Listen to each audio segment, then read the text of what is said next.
Welcome, welcome, welcome. I'm Dr. Arnold Nerenberg. I've been licensed to practice as a clinical psychologist in the state of California since 1974, and I like to say I've been licensed to walk upon this earth since 1941. And it's truly my pleasure to be in your presence, to have this opportunity to share with you the insights, lessons, and inspirations of a lifetime, with the intention of uplifting you and your loved ones for the rest of your lives. That's my intention. Truly it is. The title of today's presentation is What Every Woman Should Know About Men. What every woman should know about men. There was a lot of interest in the title. And I remember speaking with one of my patients. He's from Ethiopia. We talked, but I said, you know what, I think I'll give a lecture on that. That was last week. I said, I'm going to do that today. So that's where it came from. There are a lot of things that, as parents, we didn't tell our children to be looking for, both for men in choosing a woman and a woman in choosing a mate as well. First, let me start off by saying there are really a lot of good men. I see all the time with my patients hardworking, devoted fathers, sacrificing their lives, working hard to support the family. I see a lot of that. Faithful to the wives, faithful to the family. So I see a lot of really good family men. And not only good to their wives and children, but good to their mothers and fathers and siblings, very involved with their families. Now the question is, what percentage of the people you could say are good guys? And what is a good man? Well, in the study out with my patients, when I interviewed about 5 or 6 people, the average was about 40% of the women, of the 5 or 6 that I interviewed, said that, well, I think about 40% of the guys are good guys. I mean, 60% were not. And we didn't define what a good guy is. It went as low as 10% and as high as 75%, but the average was about 40%.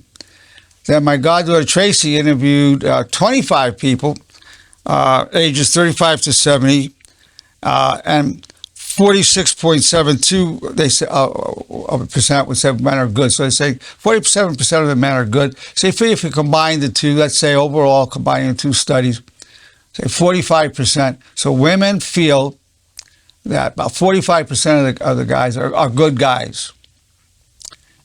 And some of that has to do with, did the guy cheat on you? Did he stay faithful? Was he abusive? Was he a drinker or a drug addict? Those are very often considerations when people say he's a good guy. It means he's not cheating, he's not an alcoholic, he's not abusive, and he's making a living, is carrying his own. If a person's doing that, often he gets the good guy rating. Often that'll get a good guy rating.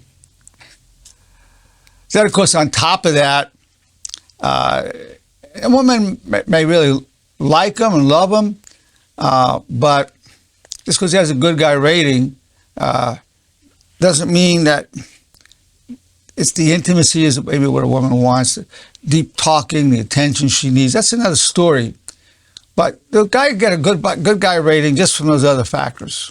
Not cheating, making a living, not an alcoholic or a drunk, not a drug addict, loyalty to the family. That's good guy rating right there. But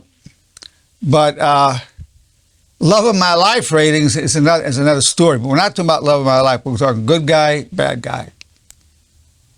So we're looking at women. I'm not saying women are right or wrong in this, but if you talk to women, it's the sample that we had was they think that, actually think there's a lot of bad guys out there, right? That's 55% that they're saying these are not good guys. 55% say these are not good guys. That's a lot. That's a whole lot. Now let's talk about the issues, what every woman should know about men. So first I want to definitely put it in perspective. One of the people that I interviewed about it, she had a lot of compassion for men. She sees the struggle, what they go through about their manhood and being able to protect their families, being able to make a livelihood, struggling to deal with their vulnerability. So I would say that what you need to know about men, and every woman should know, one thing right to begin with, men do not know how to deal with their vulnerability. They do not know how to deal with their vulnerability. Men are more prone to just dealing with things through getting angry or getting aloof, or certainly looking for a solution. Men are solution-oriented, look for solution, and usually cover things with anger or aloofness or just denial. It's an issue. So if a man feels hurt, it's going to be hard for him to say, I feel hurt my feelings. Feels humiliated, it's going to be hard for him to say, I feel humiliated. If he's jealous, he's more likely, if he feels jealous, he's not going to say, hey, I love you, I'm jealous when you talk to him so much. They're most likely not going to say that. He's probably going to say, why were you talking to that guy so much? Do you want to sleep with him? And go on with accusations and ranting and not be able to really talk about his vulnerability. This is the case, I think. If he needs more attention, he's highly unlikely to say, I just need more attention, I need you to spend more time with me. Probably not going to happen. With most men at this point, I mean, this is January 17, 2023. Men have come a long way, but still dealing with vulnerability. That's an issue. I know when I talk to my patients, if I say to a guy, I say to him, look, I'm your psychologist. I want you to really open up to me. You can tell me things you don't tell anybody else. He might start off with, well, same old, or, come on, you're a psychologist. It's not so. They say, well, I've been kind of stressed out. Yeah, I've been stressed out. Maybe work. Yeah, I'm stressed out about some work issues. Yeah, had COVID yesterday. We had COVID. I mean, it's not as easy. That's like that. Now, if I say to a woman, my female patient, I want you to confide in me, really talk to me what's going on so I can help you. She'll make sure the doors are closed, typically. Maybe go into a car or go into a closet. You'd be surprised how many people I've talked to have because mine are on these apps, shut the door of a closet and then really start talking to me. Yeah, my boyfriend has been really jealous. He accused me of doing something with this guy. He didn't do that. Yeah, and he's becoming really abusive verbally. He's saying these things. I feel so overwhelmed by life, by him, the responsibilities of the kids. It's really overwhelming. I feel he prefers his mother over me, and she doesn't like me. I mean, right off. I mean, it's not like pulling teeth. It's like boom, boom, boom, right there. Hurt, jealous, and feel overwhelmed. A woman will go there. He's not making love with me. I wonder if there's another woman. I'm not attractive to him anymore. Right there. Right there. So, I mean, I've seen this for so many years. So one thing you need to know that every woman should know about men is most men do not know how to deal with the vulnerability, so not even know how to talk about it. Now, my website, arnoldtherapy.com, I have a book, The 22 Hardest Things to Say in a Relationship. And a lot of those, it's hard for women to say, but it's even harder for men to say that. Okay. Now let's talk about sexuality, what you need to know. This is, I know nobody's told you these things. I'm going to tell you about the sexuality of men. And, I mean, there are women who think all men are cheaters, and it's not true, but we go make a distinction here in a minute. Okay. So I'm making a distinction between a male and a man. A male means he has the male genitalia, and the only thing that makes a male into a man is honor.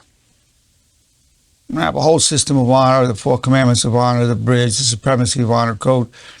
the pledge to be a disciple of honor. So my whole system of psychology revolves around becoming honorable. Very therapeutic, very extensive. Many videos on it, books, and all my lectures I've covered these materials.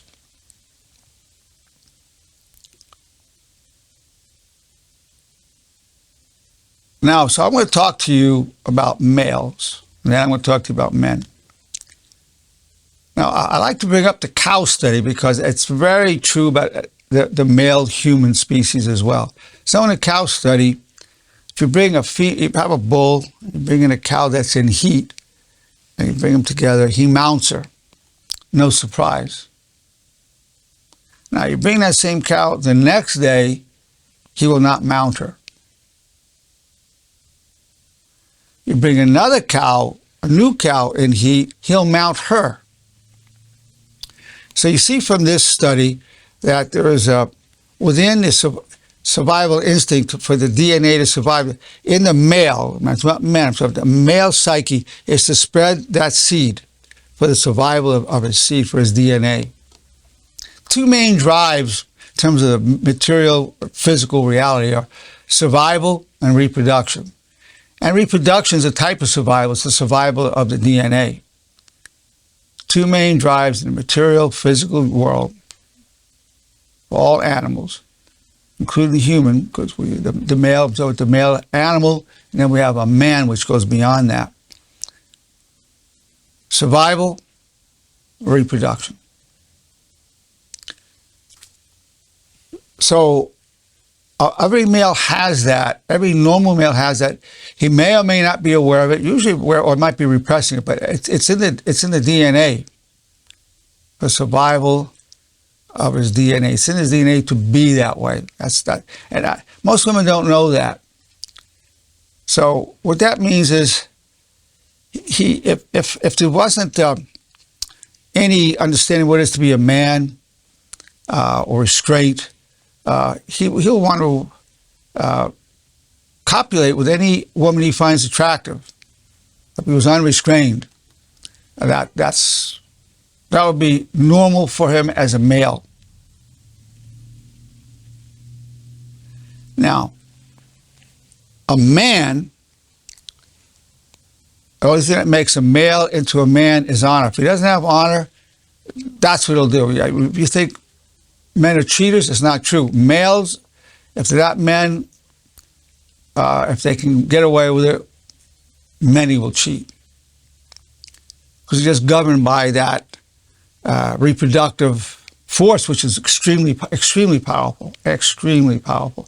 That's why the human species we keep growing with more and more people on this earth, because that's really strong, very powerful force. So the idea, there are women, and we had one person, as I say, if only 5% of the men are good, one as low as that, in the study that Tracy did, and with myself, it was 10, but as low as 10% that women felt were good. So if a man is honorable, he still is a male, but he will be disciplined and will refrain from pursuing other women. If you're his woman, he's not going to pursue other women. He just won't do it. As a man, he won't. But he is a male as well. He is a male, but he's not going to do anything. But he has these things going on. Normal male. Normal heterosexual male. Got this going on. So male, and then the man. Now, what you want to be telling your church, you want to be showing, you want to have a legacy of honor for yourself, to follow the commandments of honor, the bridge and the honor teachings that I'm bringing to you. And you can find aspects in your, whatever religious path, whatever spiritual path you follow, you'll find, because this is basically scripturally inspired. In terms of the honor movement, I say the founder is the Holy Spirit. I'm the initiator, and Tracy's the sustainer. So that's the story of what's going on.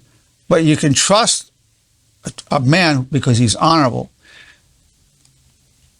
So that needs to be part of the parenting. So it's the obligation of parents to have a legacy of honor to their sons and daughters, so your sons and daughters are honorable. And the main way to be honorable is by you being honorable. And then you can also, of course, you want to teach the principles to your children. And let me tell you this, bringing the children to the church, bringing them to synagogue, the mosque, whatever the religious group it is,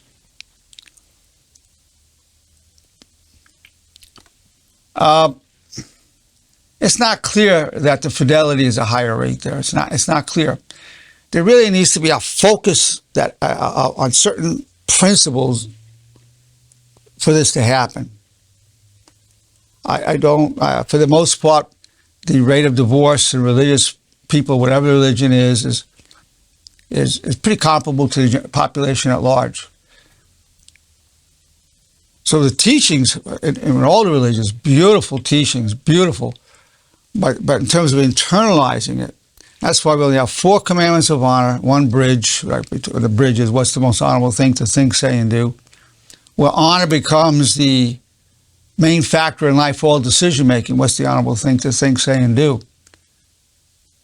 So somebody who's following the way of honor is not seeking happiness anymore, not even seeking peace, seeking honor, because honor is the foundation of true happiness and true peace. You can't have true happiness or true peace without being honorable. You can have fun, I wouldn't call that happiness. You can have a little relaxation, I wouldn't call that true peace. But in order to have true happiness, true peace, you must follow the way of honor. Now, everybody's very busy, got a lot of things coming at you all the time with bills and transportation and dealing with your employers and the stresses at work. If you go, you're reading the scriptures, or you go to religious meetings once, twice, 3 times a week, whatever. But they're so varied. Each time there's a new lesson. And all of them are good and powerful and beautiful and inspiring. But the message gets lost. Let's use Christianity, for example. When Jesus was asked, Master, what are the main teachings that you bring? He said, all the laws of the prophets hang on these. To love the Lord thy God with all thy heart, all thy soul, all thy mind, and all thy strength. To do unto others as you have others do unto you. And I bring you a new commandment, to love one another as I have loved you. As you follow my commandments, then the Father who sent me will dwell within your heart. As you follow my commandments, that's how you show your love for me. Judge not, lest you be judged. Forgive, that you be forgiven. That's the essence of Christianity. But the Bible is a lot bigger than that. There's so many things you could be studying about rapture and end of the world type of prophecies, a million things you can get into. There's so many, every facet. But what happens, nobody's living that. Those 3 commandments that he talked about gets lost because there's so many other wonderful things. But the foundation, and I'm not saying they're the most important things in Christianity. Not me, just a guy. Jesus Christ himself said it. So, and I don't care what the religion is, that's what happens. People lose track of the fundamentals, and that's why they'll have affairs or cheat and do whatever they're going to do. And so I'm just a sinner. I'm not perfect, but I'm saved. That's kind of where that goes. And that's true, but you can do better than you're doing. It's just because you're not perfect. You can certainly do a lot better. And so focusing on these 4 principles that are repeated 3 times a day. The 4 commandments of honor: I wish you well. I take full responsibility for co-creating my reality and my problems. I'm grateful for the power I gained from hardship. They're one of 2, depends if somebody believes in God or not. God, your wish is my only wish for those who believe, such as myself. Or I seek always to serve my highest values. Now, for this to really work and really walk the way of honor for yourself, for your children, for your loved ones, you need to commit your life to repeating this 3 times a day for the rest of your life and become a disciple of honor. So that people take this pledge. As a disciple of honor, I pledge myself for all the days of my life to the 4 commandments of honor, and I'll teach them to those I love. I'll repeat them every morning, afternoon, and evening, and I'll listen to myself recite them. Now is a lifetime commitment. Now we're focusing on a very simple system and not trying to talk anybody into this. Everybody already believes in these commandments of honor. I call them commandments because we're commanding the honor that's already within us to rise in consciousness in terms of thought, words, and action. That's why I call them commandments. They're not affirmations, they're not mantras, they're actual commandments, self-commandments. Then if somebody wants to go to even higher levels of honor, they can take the pledge to be a devotee of honor or to repeat the supremacy of honor code on a daily basis, which is this: honor before pride, honor before anger, honor before sex.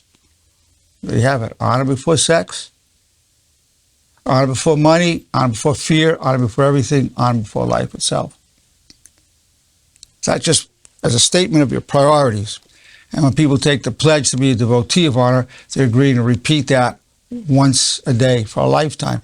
The pledge goes this way: as a devotee of honor, I pledge myself for all days of my life to the supremacy of honor code, and I'll bring it to the world for a more just society. The person just goes commandments of honor and the bridge, you go extremely far. And then the supremacy of honor code will take you even further. So this lays the foundation for true happiness, peace, greater resiliency. You can still become depressed, anxious, miserable, but you'll come back a lot faster. You'll achieve much more wisdom. You'll have a life of less regret. But I always tell my people, I'm not telling you you're not going to be anxious or depressed, because things happen in life that are going to trigger you, but you'll come back a lot faster. So this is the path that you need to follow. No matter how wonderful your scripture is, it's extremely powerful. It's much more powerful than what I just gave you. But you're not really focused on one thing. So this gives you a way. All I've done was make it psyche available, just like certain food supplements and foods are bioavailable. Become very assimilatable within your body at a cellular level. This is psyche available, where your psyche absorbs it. And by doing it 3 times a day, the repetition is preparation for application. So there you have it, the male versus the man. So 2 things that every woman should know about men. 1, in addition to being men, well, it's actually 3 things. In addition to being men, they are males. And only honor makes them men. You have to know. So when people say, oh, you can't trust them, they're all no good, all they want is sex. Well, yeah, it's true. Men want sex. No question about it. If it wasn't a desperate thing for men to have that, women would have stayed in their caves, men in their caves, but near the species. It just drives the keeping the earth populated, reproducing ourselves. So we need to know is a distinction between a male and a man. A man will not, he'll treat you well. He'll treat you fairly, lovingly, supportive, and be faithful and loyal to you. Now, how many true men are there in the world? Find a really honorable man. There's some good men around. A lot of people will sell their honor for money and sex, so just across the board, and that includes women as well for those 2. But men particularly driven by this. So males are. So you want to be able to know, what you need to know about all men is that they're not just men. There are very few really true men, but they're all males. All of us are males. You need to know that. And I told you what goes on with the male, the cow study. That, in terms of sexuality, that tells you about the male. In terms of being a man, honor tells the story about that. So if you don't already have a man in your life, in addition to having the right chemistry, the right looks, stability, character is important, and finding an honorable man. And of course, to find an honorable man, it really helps a lot if you're an honorable woman. And then in terms of raising your children, you want to have a legacy of honor there so that they grow up, not having to go through all these traumas. man versus male. You want to know that. Number two, it's very difficult for men at this point in our history to deal with vulnerability. We've come a long way with it. The good news is it became all right for men to have feelings. It sounds crazy. I was born in 1941. When I grew up in the 50s, it was not okay for a man to have feelings. It was not okay for a man to cry. It wasn't for a man to feel anything other than just looking strong. I emphasize the word looking because we're not strong, just looking strong. Just really get stoic. What we used to call toughing it out. Men would die a lot younger than women. It wasn't healthy. And again, I want to emphasize the appearance of strength. It wasn't real strength. So the difficulty of males, and men too, but even more so with males. A man with an honorable person has to be honest with himself. To be honest with you, I was jealous. To be honest with you, I felt hurt. He's more likely to go there because of honor demands that self-reflection, self-honesty. So dealing with vulnerability is difficult for a man, or for a male, especially for a male, it's even tougher. And then the sexuality issue of male versus man. That's what every woman needs to know. I have 7 children. I have 5 daughters. I never told any of them. I didn't know it. Now the knowledge is out. Start telling your daughters. Start telling your sons as well. It's out. I really didn't know it when I was younger. My girls turned out pretty well, but a lot of that's, I'm very fortunate that way. But now you with this knowledge, you'll be able to help a lot of people. And I'm hoping a lot of people will be able to have access to this video to help them with this, what every woman should know about men.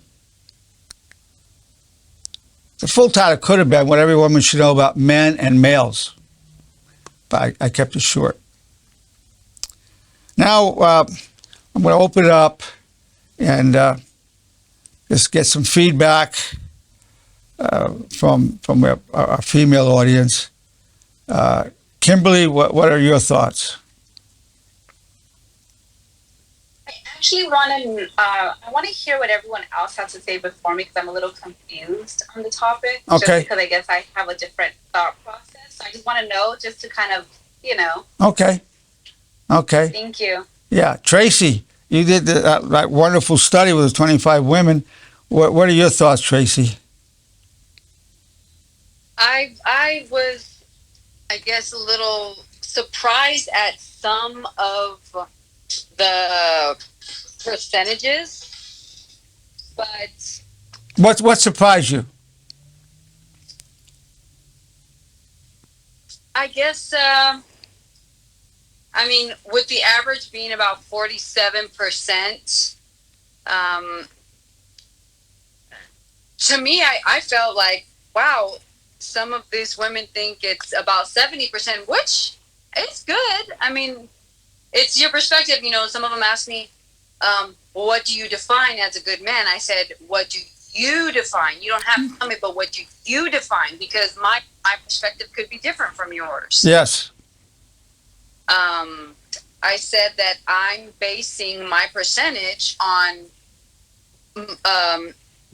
males throughout my life, starting from like my relatives, my brothers, generalized people I meet at the store, relationships that I've had. I mean, just really, really generalizing from that point of view. And my percentage, I said 45%. Are you right on the average there? Yeah. Yeah. Right on, yeah. But I was surprised because one person said 80% Yes. of men, and the lowest that I got was 5%. Yeah, that person's had some bad experiences with males, that's for sure. And the last person that I interviewed, that I asked this question, was a 70-year-old woman who, she was the oldest person, but she said 25%. 25% are good guys. Yeah, for me, the lowest was 10%. I had two women saying 10% are good guys. The highest was 75%. Yeah, so it's close to the numbers you had. Yeah. So when I flip it around, because there was 4 males that decided to participate. This I did not include theirs in the statistic, but one male was 44, and I believe him to be an honorable man. He said 70% of men are good, and then a 17-year-old who I presume to be an honorable young man. He gets good grades and he's very respectable. He said about 55% of men are good. On another scale, there was these 2 other males who I think if they were to admit openly that they have not been the most honorable men, one of them said only 1% of men are actually good, and the other one said only 7% of men are good. And I think this has to do with who you surround yourself with.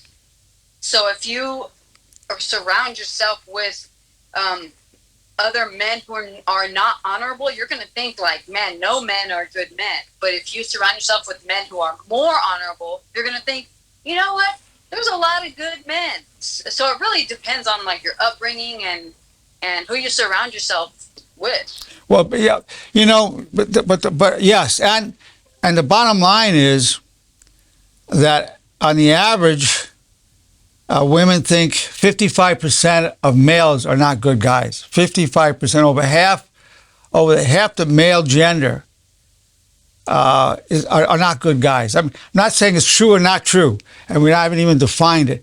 But the thought, and we have some people in our audience right now who think it's 90% are not good guys, and I can't comment and say, yeah, that's right. I don't have the data, but on the average, if you look at 45% between our 2 studies, that feel that 45% are good guys. But I want to focus on that. That's 55%. Over half the men or half the males that women will meet are not good guys. Now, you can meet somebody, you don't know whether he's honorable. The guy could be whatever. He could be, totally respectable looking in every way, professionally, religiously, whatever, you name it. No, that doesn't mean he's going to be honorable. You don't know when that's put in front of him, the sexual opportunity or the financial opportunity, and the wrongdoing that will happen. There's a big difference between appearances and reality. There really is. There really is. Now, some women came to the conclusion that they don't trust anybody until he proves himself.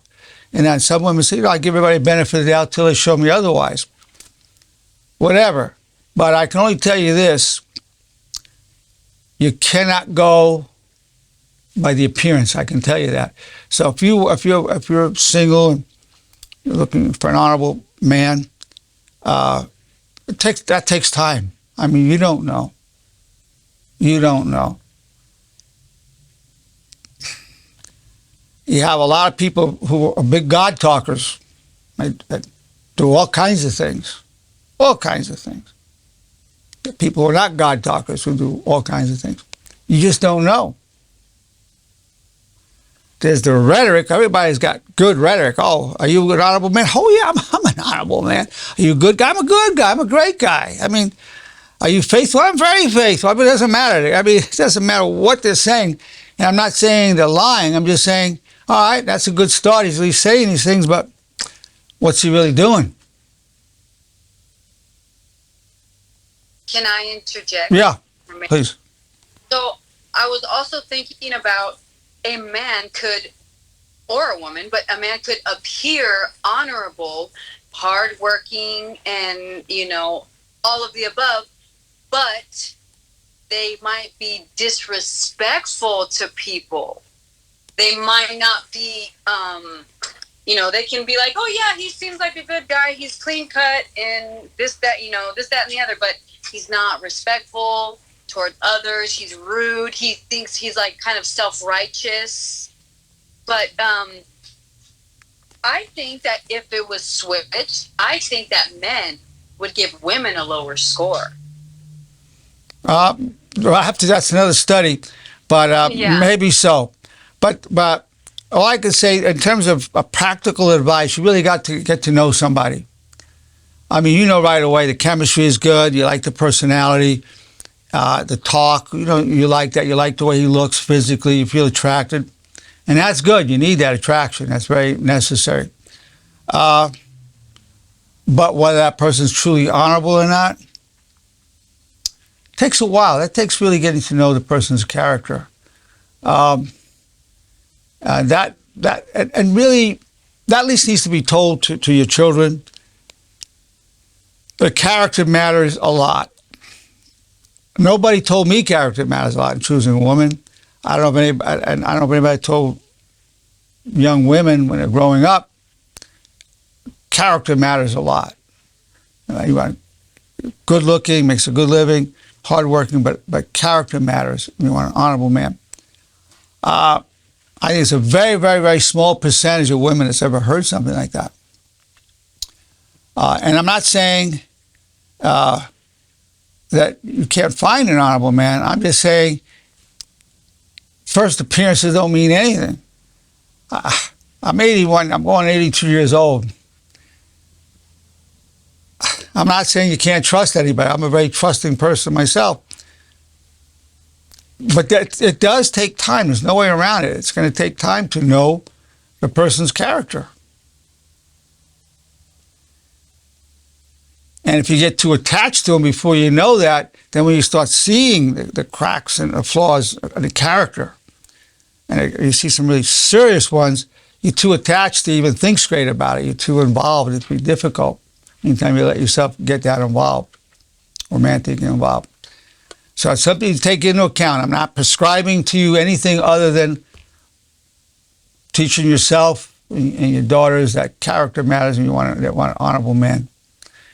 And to really attract an honorable man, you need to be an honorable woman. That helps with the attraction to that. Stacy, anything you want? Thanks for that, Tracy. Stacy, anything you want to say or ask? Yeah, I mean that was really valuable, and Tracy too. Just conducting the study is so interesting, and I agree with you. I feel like if we did one and flipped it, that men would likely come in at a lower percentage. I was on the higher end. I gave the feedback of 65 to 75% are good men. And I think that's just accumulation over my life and different experiences. And even though some of them have been so horrific and violent and toxic and really scarring to me as a person, there is a level of compassion that I've had to, for my own healing, come to a place of understanding where people like that, for quote unquote, not good guys, are coming from, and if I were to look deep at their story, right, I can see where maybe the roots of this evilness embedded it in their soul, and therefore they become that. So, but I also know a lot of good men, and I know a lot of good men who've been hurt by some really bad women too, so I try to, I guess, in just life, I want to believe there's more good than bad, right? Studies show, that's interesting though, that might not be the case, or the perception, but what is perception? I don't know. It's just one of those things. It's so interesting. This was very interesting. Well, Stacey, I really appreciate your feedback. Always, I always do. I like to see the good in people. I mean, my wife says, well, you like everybody, and you trust everybody. She thinks I'm a sucker. My wife ended up trusting no one. That's the other side. She's cautious, which is good, but really they're not trusting. And based on a lot of her experiences with people. So I like to give people the benefit of the doubt, trust. Have I been exploited by it or disappointed or betrayed? Yes, I have. Has that destroyed me? No, I just got stronger from it. I mean, I'm okay with it. I'm really okay with the betrayals, disappointments. I'm truly okay with it. But I follow the way of honor. So I have a way of working with that in a way that leads to wisdom and resiliency. Doesn't mean I don't suffer. When I go through it, I do suffer. So I give that trust. But, you know, I don't have to deal with the sexuality of men. A woman does. And again, you have to know, the reason I didn't say the study, well, I didn't say what percentage of your men do you think are good men. I didn't say that. I used the word guys because I didn't want to have to lay out all the distinctions. What percentage of guys do you think are good guys? Because I, in my mind, was really asking the question, what percentage of males do you think are truly men? But the way I got at it indirectly was, what percentage of guys do you think are good guys? And I couldn't give you a percentage of males who are truly men. I couldn't give you a percentage. I don't think it's really high. I mean, to be truly a true man, and you have a lot of, you can have guys who are working hard to support their family, sacrificing a lot. I mean, I know people like this, and my patients, great guys. For me as a male, I like them. But you find out, well, this one cheated. So you're dealing, see, I just deal with them as I have to deal with the sexuality. As man to man, I have to deal with that. You betray me. I mean, whatever you're doing sexually is not a betrayal of me. But you as women, I mean, that's huge. I mean, you have to be able to trust your man, and your man has to be able to trust you. There, you could have a guy who's virtuous in every way, but situation's right, there he goes. Particularly if a woman's inviting him in some way. So that area, that's why, and now that doesn't mean he's not a good guy in other ways. But in terms of, and I tell people, if they find their spouse cheats, I'm very, very pro-marriage, very pro-family, totally. But I tell women, if they find, and I say the same thing to men about their women, say, if you found your man cheating on you, divorce him. A lot of times easier said than done. And why do I tell them that? I think it's best for the woman to forgive him, but I know for a fact she's never going to trust him. She's not going to trust her. So it's not fair to you and the male in your life. You're never going to trust him. You're going to drive him crazy. Or where were you? Is that lipstick on your collar? Let me see your phone. How come you got back so late? Why did it take you 2 hours to get here when it's a half-hour drive? I mean, it's going to go on like that. You're not going to trust him. You drive yourself crazy and drive him crazy. And understandably so. And he's going to get sick and tired of hearing all this stuff. But in the meantime, he really co-created this big time. Like 95% he co-created. So a woman can't feel secure. So you'll never feel secure and you never trust them. It's a mercy. So people say, well, I stay together for the children. Well, kids are picking up something's really messed up here. This is what marriage is. It's awful. The undercurrent's awful. So I strongly advocate looking towards divorce. And I'm really against divorce. But in this situation, I think it's a mercy to your husband, to your boyfriend, and to yourself. And ultimately to the children, if there are children involved.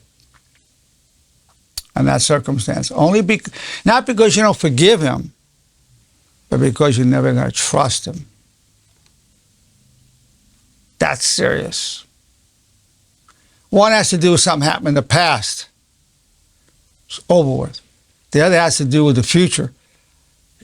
He did that in the past, you forgive him for the past, but you're not going to trust him in the future. That's the issue, really.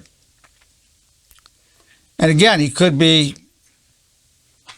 a great guy, if you knew him as a friend and you're co-parenting together, that might work out. But for him being your man, he belongs to you and you belong to him, he wasn't there yet. Maybe the next woman in his life, they'll have that together and go the way of honor. Okay, now, let's see who else we have here.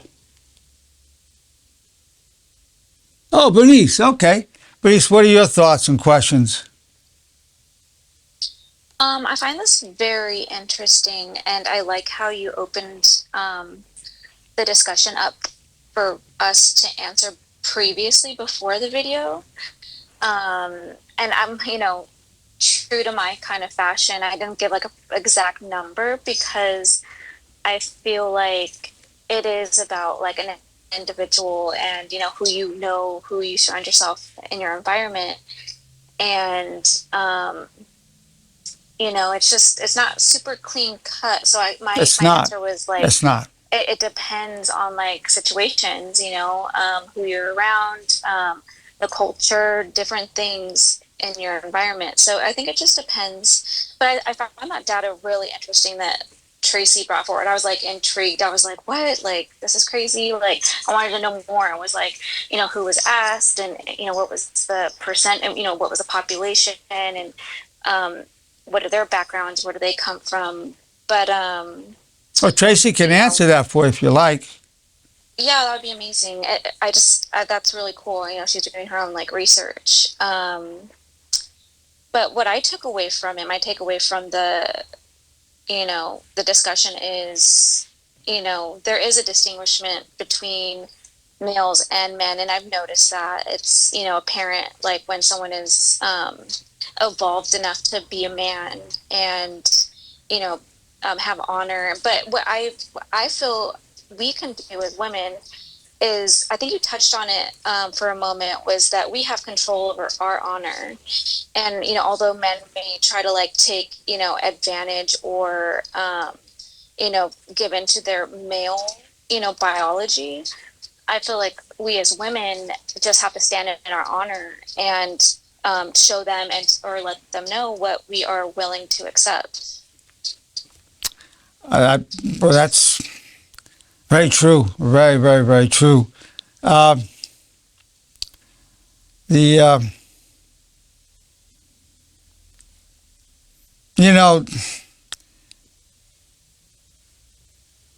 has a lot of control over what happens. I mean, the male is always typically ready to go. And really a lot of control came from the female. What I'm advocating is men to have bring that control over themselves, and to be governed by the commandments of honor and the way of honor. But Tracy, maybe you can address the points that Bernice brought up about telling more about the population you interviewed. Sure. The population I interviewed, it involved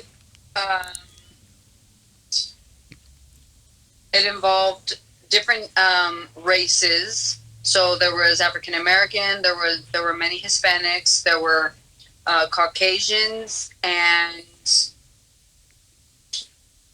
there was one Middle Eastern woman even, and that's pretty much the range. As far as age range, it ranged from 35. A lot of the women were, I would say, in their 50s. Yeah, a lot of the women I would say were in the 50s or mid to late 40s and in their 50s. What were their backgrounds? Or like is this like pulled from your like how do I word this? Like your contacts, like people you know? These are people that actually I didn't know. I was walking around and with a piece of paper and the phone in my hand, so I was reading exactly because I didn't want to say men. I said just like he was talking about, because I wanted to make sure that was clear, and they kept asking me, well, what is the criteria? And I said, it's whatever you think a guy stands, a good guy means. Because I want to set some kind of a bar, because what if my idea of a good guy is not someone else's idea of a good guy? Yeah, you're not going to lay it out for them. Like, it's like your criteria, your definition. And you met them at school, Tracy? Is that where you met them? Yeah, at school, at a high school. That's pretty cool. Yeah, and some of them were teachers, some of them were secretaries. It was a split political backgrounds as well. So it was like a really good of diverse. Yeah, it was a really good mix of, and some of the men want to answer, but I said this is only for women. And then after, I would turn around and ask them, but if you were to say, what would you say, being a man, what would you say for the percentage of guys are good guys? Because one man came in and he said, I have 6 daughters and 2 sons, and I grew up all around women. And he said that the percentage was probably about 40% maybe of guys are actually good guys. That's pretty close to the average. I think it was a great study. Same with myself. Most of the people I talked to, the 5 to 7, maybe about 7 people, mostly Latinas, probably average age, maybe 40.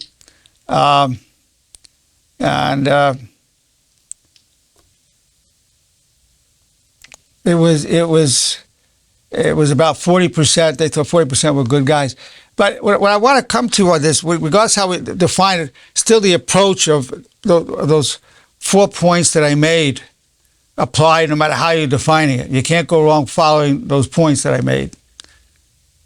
The 4 things that every woman should know stand regardless of how you define that a good guy or not. Right? Those points stand.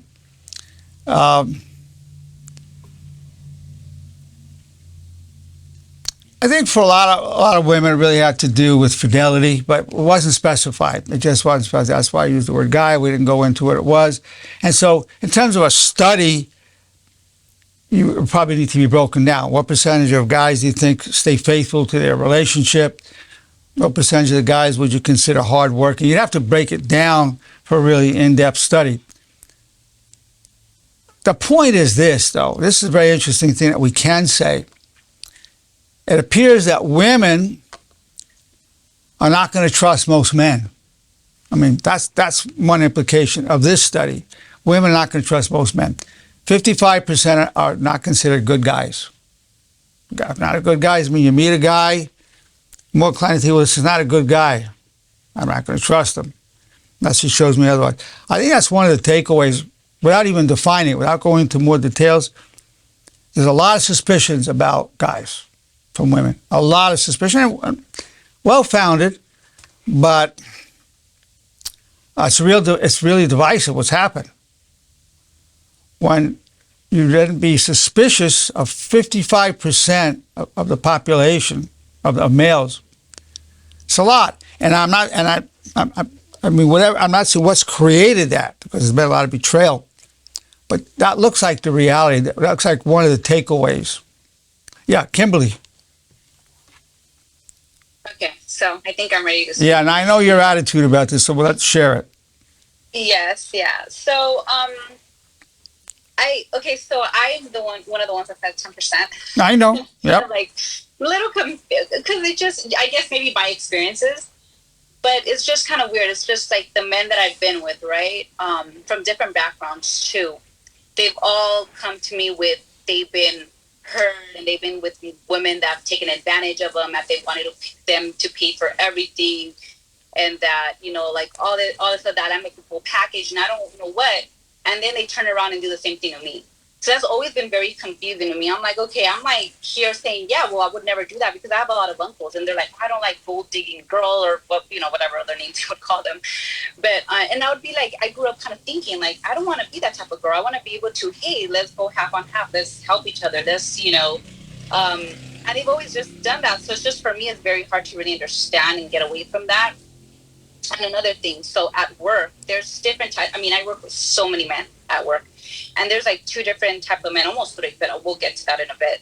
Two different types of men. One would be like, oh yeah, my wife, she let herself go. I'm really not attracted, but I have to be with her and all this vulgar stuff that they were saying.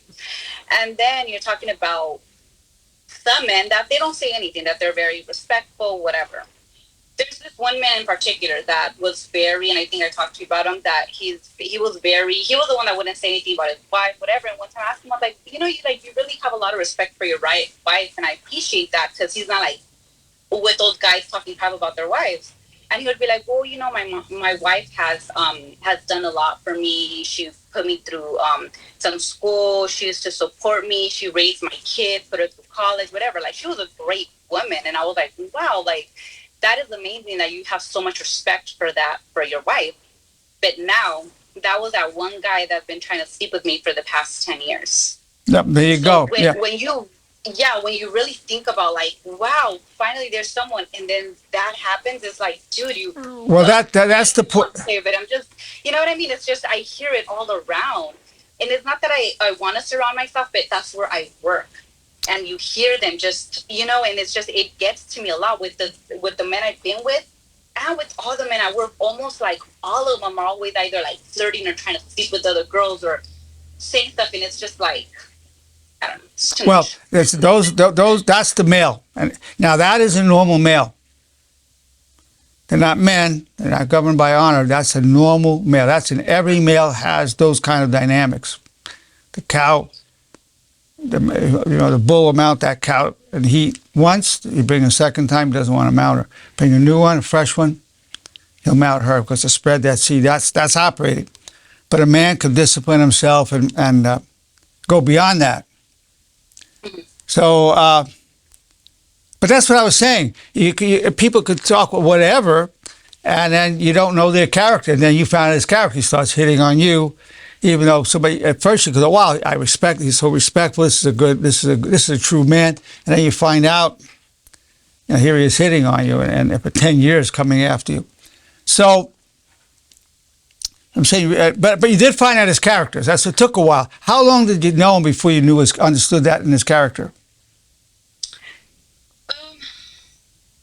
Like a year. Oh, it took you a year. Okay, it took him a year. You worked with him. Like 5-7 months actually. After that, he just seemed a little kind of like, okay. I'm like, but it's just me, and I just don't like men, so maybe I'm overthinking things, and then that's when he becomes more flirtation, and more. And I'm like, oh, of course, men. Well, yeah, there you have it. So it took about 7 months. It took a while.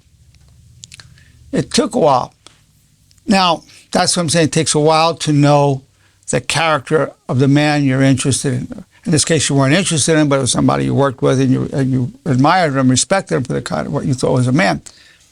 It takes time. In this case, it took 5 months. It wasn't a dating situation, but you're looking at, it's highly unlikely you'll get an idea of a guy's character in less than 6 months. I mean, could take years.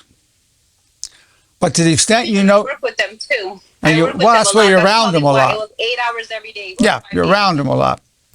So this is the issue. Almost everybody is projecting that they're better people than they are. It's a matter of the projection of a certain persona. So it takes a while. If you really get to know yourself, the more you know yourself, you'll get the red flags. You'll pick this up. You're not looking for perfection. No such thing as perfect, but certainly you want honorable with whatever flaws your man has. But I'm really glad you brought that up. And again, I mean, yours was only thinking 10% are good guys, but at least there's 10%. I mean, it's not like all men are. all men are dogs. Someone says, oh, they're all dogs. Yeah. Yeah. Well, I would say this: all males are dogs. Yeah. All males are Yeah. dogs, but there are men, so they can restrain that. I mean, if you see dogs, and you have a leash on a dog, and someone's walking by the dog, the first thing they'll do is go smell each other's genitals. I mean, they'll go up. That's what they want to do. So there's that reproduction. I mean, survival, reproduction. That's what's happening. Well, doctor. Yeah. Real quick, I was a little confused at the beginning because I know you said that what is a good man for you, and I'm like, well, as long as he's what were you saying? As long as he's faithful, he's not abusive. Well, here's what qualify most as good guys. Doesn't mean you're going to be in love with him. He's working hard. He's faithful, loyal to you and the family. And he's not. He doesn't have any substance abuse issues. He's not drunk. He's not high on cocaine or meth. Those guys would come under the category you'd call them, well, good guys. Doesn't mean you're even going to like them, but those people. So he's a good guy. Look, he takes care of the kids. He's faithful to his wife. Doesn't drink. He doesn't smoke. Doesn't chase women. He's a good guy. Doesn't mean he's for you, but he's a good guy. So he would be that percentage. Say he's a good guy. Now, maybe you don't like his looks. He's got too much of a belly. You don't like the way his hair is. He's getting bald. Whatever. Or you don't like. He has a bad odor about him. Whatever it is. Can I say something Yeah. real quick? Real quick. Okay, so my husband, my ex-husband, excuse me. I guess I would consider him a good guy. I always thought he was a piece of crap, but then again, because of what I've been through with him. But I don't think he ever cheated on me. I mean, not that I found out, but I don't think he ever cheated on me. He wasn't abusive. He was a nice guy. That's why my family loved him. He just was like a little kid. I had to take care of him because, like, hey, can you help me with this? Can you throw out the trash? Did you do this? Did you do that? He never had money. He would but he was a good guy. He would be like, oh yeah, I'm sorry. I know I forgot. Oh, I'm sorry. I did this. Even though it's sorry. And I always thought it's me just being too hard on him. But then after so many years, I'm like, I need to get out of that. Like, he's just a little kid. He can't think for himself. He can't fend for himself. He doesn't know how to manage his time. He doesn't want to, he doesn't have goals or ambition, nothing. So, but I guess for a long time, I did say, oh my gosh, he was a freaking piece of shit because of like the stress that he would put me under. But he wasn't a bad guy. He was a good guy. He just didn't have a brain. Yeah. Or something. So Sorry, well, yeah, no, that's exactly what I'm getting. It doesn't mean he's for you, but let's go back to the findings again. So women, on the average, think that 45% of the guys are good guys. And that 55% don't even do that. That they're flawed on one of those things: alcoholics, drug addicts, womanizers, cheaters. No ambition, not working. What violates one of those good guy things. So it's not a super high standard to be a good guy, but yet, on the average, women think that 55% of guys are not good guys, and those are the basics. Guy could be handsome, he could be charming, doesn't make him a good guy at all. Now,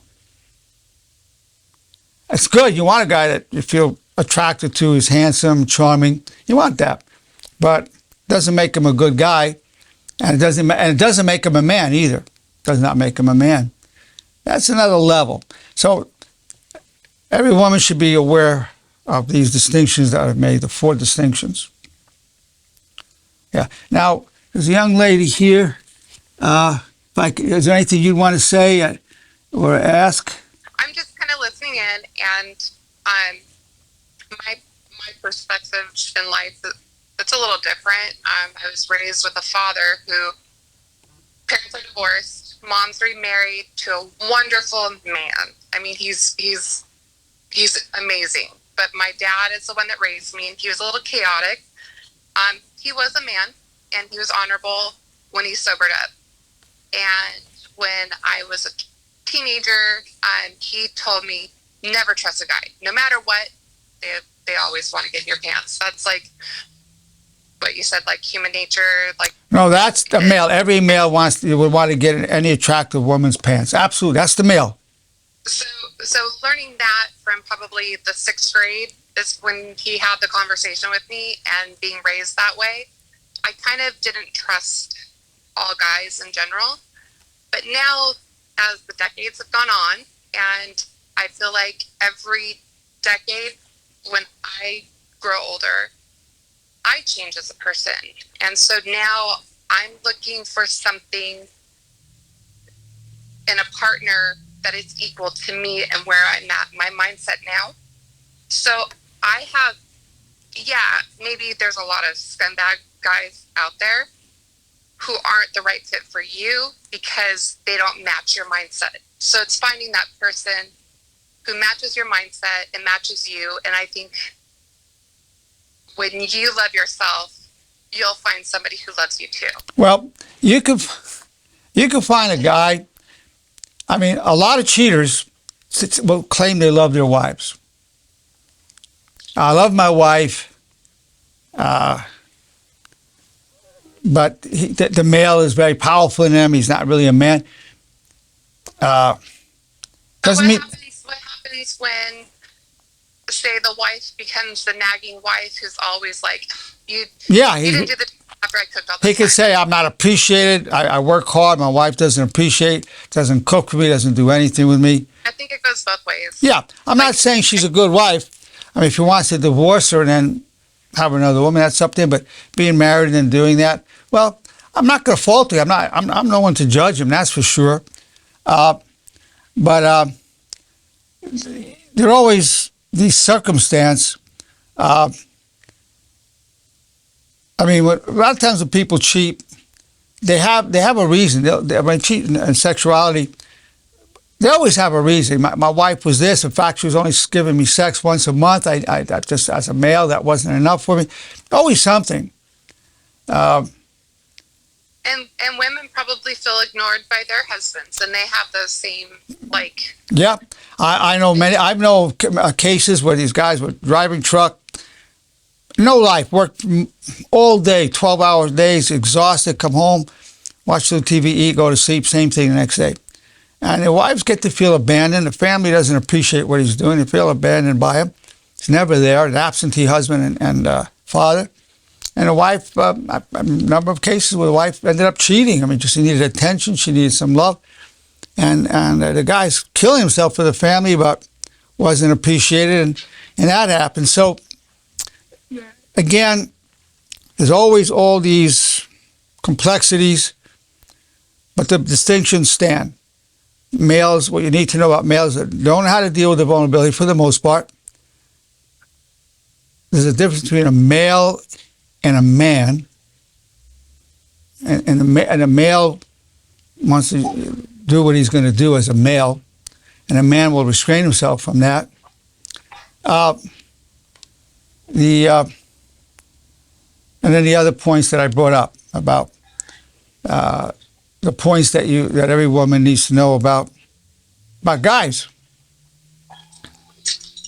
So that stands, and then also the necessity to look for character, to be honorable and look for honor. If you don't have a man, you want to be able to say, if you could go to an app, I would put in looking for a genuine, deep, honorable man. Doesn't mean he's going to be those things, but at least you're able to articulate this is what you want. And then you can teach your daughters this is what you want. Somebody who's genuine, deep, and honorable. And then, of course, the chemistry has to be there. So we've looked in, and then the other point was that the main part of the study is not that women see 45% of the guys as good guys, but that women see 55% of the guys as not good guys. There's a lot of mistrust going on, a whole lot of mistrust. And I'm not saying that women are wrong for that. I'm not saying that at all. This is just the state of affairs. This is where we're at. Now, we have the good fortune to have Jay here. Jay, what are your thoughts about what you've heard? Well, Doctor, everything that you said has been so true, and everything that the ladies, their perspective.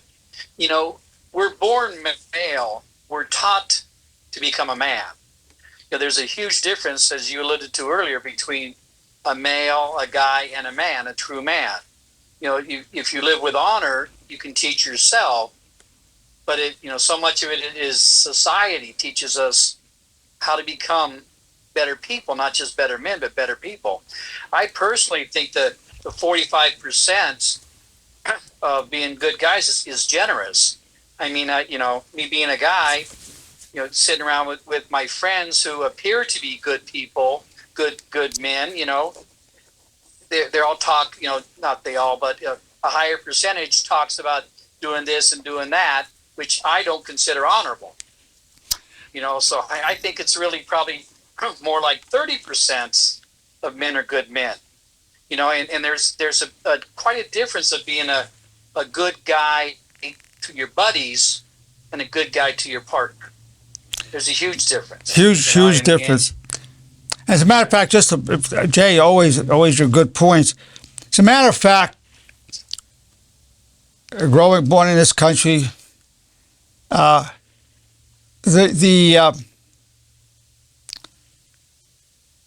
real man has a lot of women. A real man can beat up, won't put up with anything. Will punch you in the face if he feels insulted. So the concept that you see in the media that I grew up with is still around. He has a lot of women. A real man could handle a lot of women. Oh, you had her. Oh, that's awesome. You slept with her. Oh my God, you lucky dog. And so the whole thing is actually, and then that guy said, "What to you?" And then you hit him. Oh, good for you. You knocked him out. Oh, that's awesome. You knocked that sucker out. So that sex and violence, without education, that's what people define as men, and you know that, Jay. And those aren't real men. Those are men. No, but that's actually the opposite of what a real man is. You got to lose to be able to be highly sexual with different women, and be tough, handle yourself, be able to knock guys out, take them on, whatever. In fact, if you could knock out 2 guys, you're even a greater man. You knock out 3 or more guys you can beat up at one time. That's even better. Now, certainly there's a time where you have to fight. There's no doubt about that, to protect somebody. Absolutely. But this goes beyond that. This could be an insult, hitting somebody over something stupid he said or whatever, or he cut you off at the light or something, whatever. So you have to realize that the upbringing was pretty animalistic. If you leave it to just the guys, a locker room, I mean, that's what goes on. And until we change the culture on that, which really has to get into the schools and into parenting, that's going to continue.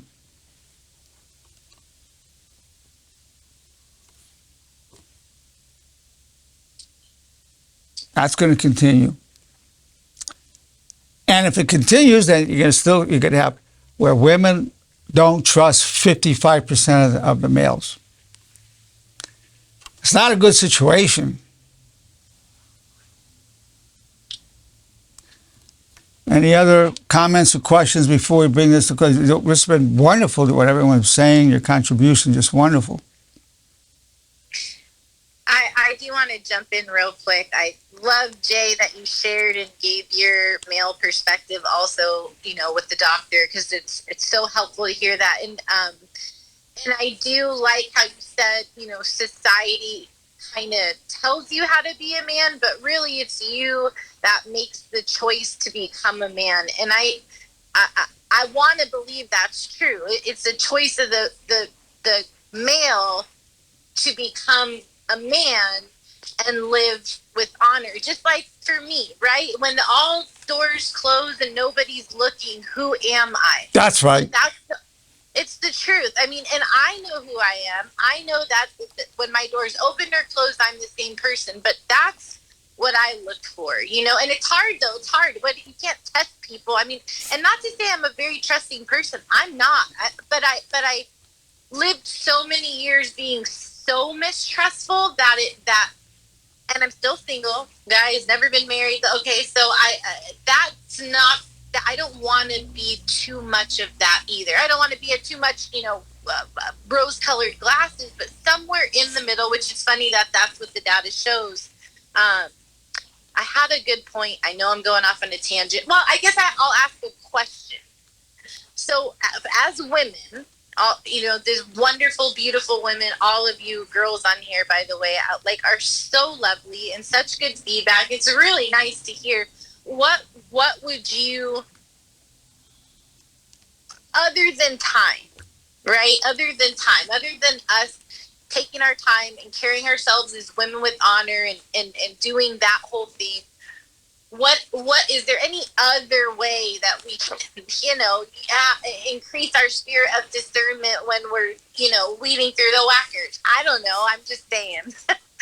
Well, this increase in the discernment. So, okay, ladies, anybody have any advice? What do you mean by that? What do you mean? Like, what are some of the things that you do when you're establishing a relationship and building trust with someone, to, other than like just sharp red flags that are screaming red, are there anything, any suggestions that you have that might help you see someone's character that might be hidden, or is, yeah. Well, one fact would be, if you're with a guy, is he checking out other women? That's huge. That's huge. I mean, who knows what he's doing behind your back? But if he's doing it and you're seeing him check out other women while he's out on a date with you, or whatever, it's not a good sign. It doesn't mean he's not going to be.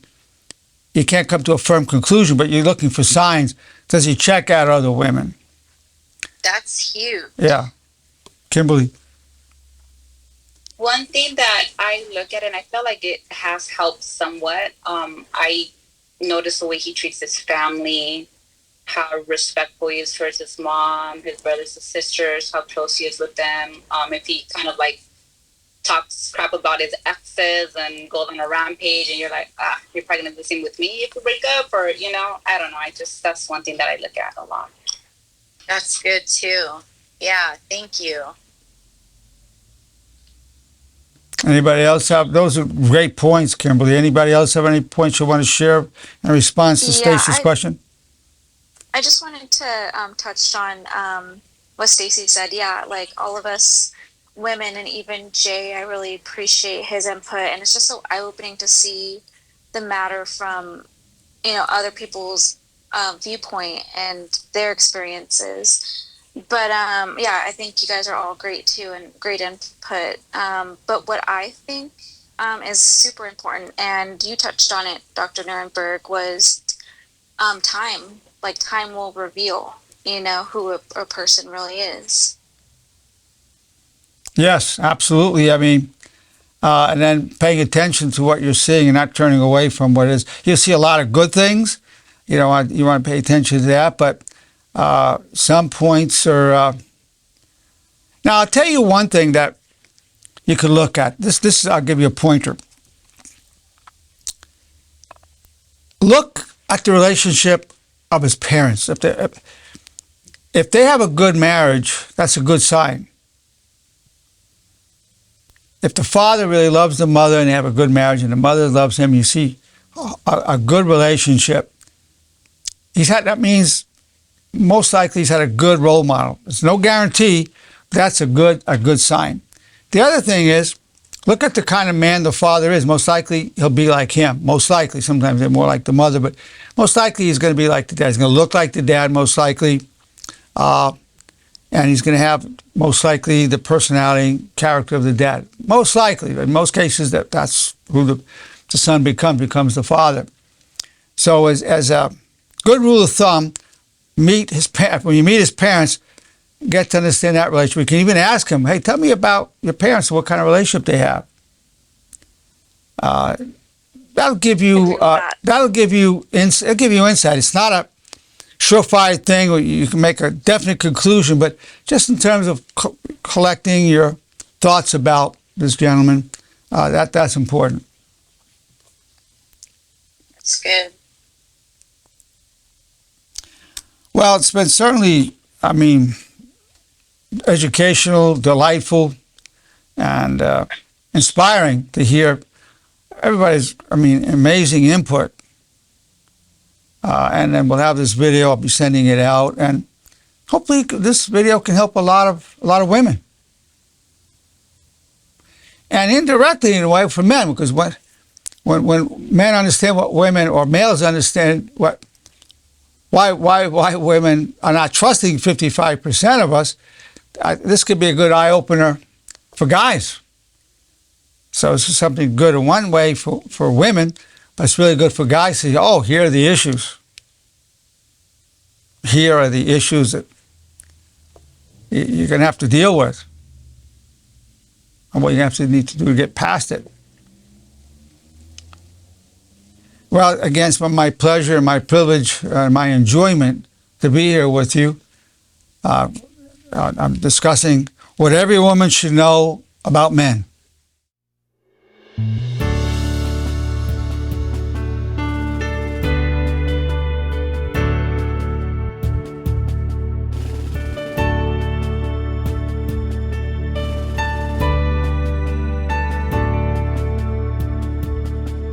The sea of destiny is in your deepest struggle. God's will and mine be one, and I wish you well. You are co-creator, respectfully real. There's a way in the valley that turns weakness to steel. We're known through all eternity. From strife we gain power, clothed in grace and love, disciples of honor. All the days of our lives refuse the way of shame. We wish nobody harm, have no one to blame. Your high calling will be done, and pure eyes now glow. In darkness crave the good, like waters from the desert flow.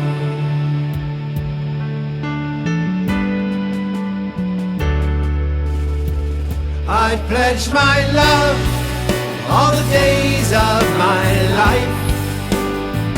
I pledge my soul to all that is good. I pledge my heart to my brothers and sisters who I join in the light, leave a legacy of honor.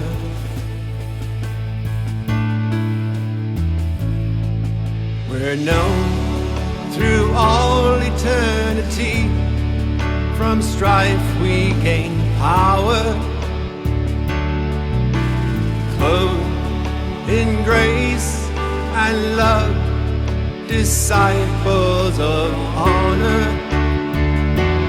All the days of our lives refuse the way of shame. We wish nobody harm, have no one to blame. Your high calling will be done, and pure eyes now glow. In darkness crave the good, like waters from the desert flow.